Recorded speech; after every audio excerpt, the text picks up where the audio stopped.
Assalamu alaikum guys, welcome back. In the previous video we talked about the changes of ionization energy with the group. As you go up the group or down the group, how does the ionization energy change and why? In this video we are going to talk about how the ionization energy changes as we go across the period and why. Okay, so let's get started. Now, ionization energy as we go across a period has to change. Okay, it changes because the factors that affect the ionization energy, they change. Okay, if you guys remember the previous lecture, I told you that there are mainly two factors that affect the ionization energy. The first one is the radius, okay, and the greater the radius, the lesser the ionization energy. And the second one is the shielding effect, right? And I've explained it in the previous two lectures what the shielding effect is.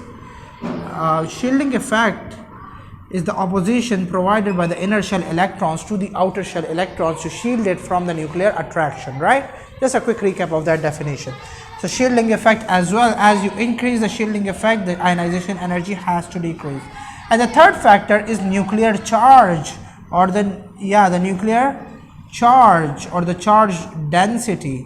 What is nuclear charge? Nuclear charge is basically the charge that is present on the nucleus, which in fact is actually the number of protons, the protons in the nucleus. Okay, the greater the protons in the nucleus, the greater the nuclear charge, because the nuclear charge is positive and it is due to the protons present in the nucleus. Okay, now the higher the nuclear charge, the higher the ionization energy, not less this time, but rather higher. Unlike the other two factors, the nuclear charge increases the ionization energy. Okay, it has a positive relation. Now, so these are the three factors, the three major factors that affect ionization energy. These were changing in the previous lecture as well in groups as we go up or down the group of the periodic table, and they will change as we go across the period as well. So now let's get back to the lecture. Okay, so I've taken the example of period 3 of the periodic table. Period 3 of the periodic table starts out from sodium, magnesium, aluminum, silicon, phosphorus, sulfur, chlorine and argon. We have an entire chapter on period 3 in inorganic chemistry. Of course, we'll be doing that later on. But now this is just the period 3 that you have. Now, if we look at this period 3, the very first thing that you need to note is that the proton number. You have to note the proton number. What's happening to the proton number? The proton number is actually increasing as we go across the period. Okay. 11, 12, 13, 14 and so on, and it is increasing. Okay, so the proton number is actually increasing, so you have to mention that in your answer. Now, secondly, what's happening to the number of shells of each of these elements? Okay, does this number of shells present in sodium, are they different from those present in magnesium? No, they are the same, because if you remember your O-level chemistry, we learned a rule that if the period number stays the same, the shells will stay the same. Okay, this is period 3 having 3 shells. Excuse me. If this was period 2, it would have had 2 shells. Okay, period 1, 1 shell. So the number of the periods present in the nucleus are the number of shells present in the nucleus.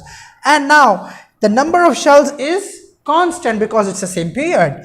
If the number of shells is constant, so if you guys remember the previous lecture that we did on the groups, the changes in ionization energy with the group, I told you that the number of shells, they affect the shielding effect. The greater the shells, the greater the shielding effect, the lesser the ionization energy. The lesser the shells, the lesser the shielding effect, the greater the ionization energy. Over here, if the shielding effect is constant, the number of shells is constant, the shielding effect has to stay constant. So now you've come across two factors. Proton number is increasing, but the shielding effect is doing nothing, it's staying constant. Okay. Then the third one says the electron density, it shrinks. Of course, it has to shrink, because if you are increasing the nucleus, the nuclear charge basically by increasing the proton number, this proton number is actually increasing the nuclear charge, and the shielding effect is not doing anything, then the entire electron density around the nucleus, it has to shrink, because the effective nuclear attraction on each of those electrons, it increases. Okay, effective nuclear attraction actually means the nuclear attraction per electron, it has to increase. Okay, because the total protons in the nucleus are increasing. Okay, therefore electron density, if electron density shrinks, that means the radius is shrinking.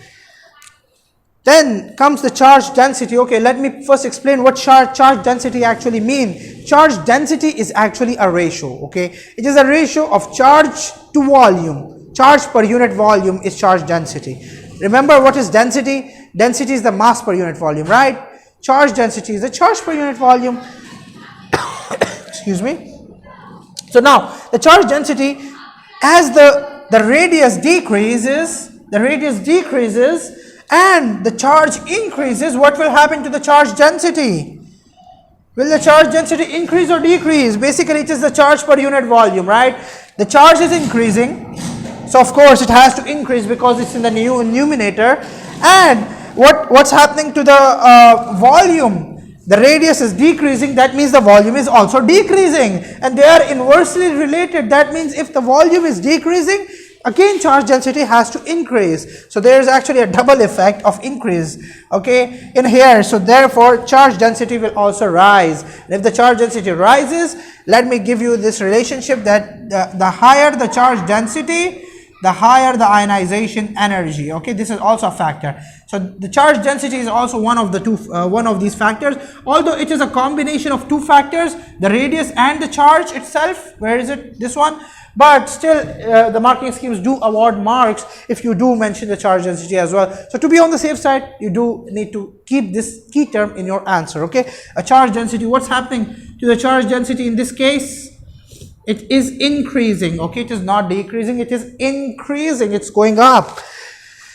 So due to all of these factors, the outermost electron of each of these elements, what's happening to them as you go across, as you go from one element to the other and from other to the other, what's happening to the outer shell electron? Will it become more tightly attracted to the nucleus or less tightly attracted to the nucleus? It's going to become more tightly attracted to the nucleus. Okay, more tightly attracted excuse me, more tightly attracted to the nucleus, because proton number is increasing, it's going to attract the nucleus. The number of shells is staying constant, they are not providing any additional help, but the proton number is increasing. So electron density is shrinking. This also brings in the outer electron, it causes the outer electron to become closer to the nucleus. If the outer electron becomes closer to the nucleus, again it's gonna experience a stronger attractive force. And then the charge density is also increasing. The charge density, what it does is it also actually attracts the outer electron. The greater the charge density, the greater the ionization energy, because charge density actually means a relationship in between these two. So the greater the charge density, the greater the nuclear attraction on the outer electron. Therefore, the outer electron becomes more tightly attracted to the nucleus. More energy will be needed to remove the outer electron, and therefore ionization energy excuse me, ionization energy will rise. Okay. Now, so you must have seen the radii, how they are changing. Okay, all of these elements from sodium till chlorine, they have atomic radii. Okay, but the noble gases, they do not have the same radius as these elements, because their radius is measured using a different methodology. It's not measured using this methodology. Okay, remember in my very first video I told you that the radius is measured by taking a molecule and the internuclear distance is measured, and then the half of that distance is considered the radius, the atomic radius of these atoms. In case of noble gases, you don't have diatomic molecules, you only have monoatomic molecules, and in case of monoatomic molecules, you cannot have the internuclear distance. So therefore a different method is used to measure their radius, and it is measured using it is called the van der Waals radius. Okay, because that's a type of force present in them. We'll be talking about that later on. So since it's a different type of radius present in the noble gases, so it's going to be different from this trend. Okay, so it's an exception in this period. And this covers everything about all the factors. Now, guys, excuse me, if you are asked in the exam to describe and explain the trend of the trend basically of ionization energy going across the period from left to right, describe and explain for 3 marks or 4 marks. What are the different points that you are supposed to write, and what are the points that the marking schemes do award the marks for? So alright guys, so the first thing that you are going to mention is this one, proton number increasing. But this proton number increasing may or may not have the marks, okay? It's not that important, but still, to be on the safe side, you have to mention it in your answers. Then the number of shells is staying constant, so the shielding effect is staying constant. This is a single point, okay, and it carries a mark, okay? You must not leave it out. Then comes electron density shrinking and the radius also decreasing, so that's also 1 point, and that's what you'll get the mark for. This charge density is an additional point, okay? If it's for 4 marks, it will have a mark. If it's not for 4 marks, then it may be either or situation. Okay, either you write one statement or this statement, so you'll get the mark, or it may be an alternative statement. But still, to be on the safe side, I would suggest you write it down in your answers. 4 points, 4 marks, and then of course stating that whether the ionization energy will increase or decrease across the period, that will also have 1 mark. Although this is a 5 mark, you've got 5 marks in here on this board, but usually the question is for 3 to 4 marks, okay? So you may, sometimes the examiner does give you this part as a hint. He tells you that the ionization energy, the first ionization energy, it increases as you go from left to right. Explain why. So this is the explanation. These are the points that you have to write in your explanation, okay? So in that case, this mark won't be given. And that's all about the changes in ionization energy with the periods, okay? After this, meet you in the next lecture regarding, this was ionization energy, then we'll be talking about atomic structure. Thank you.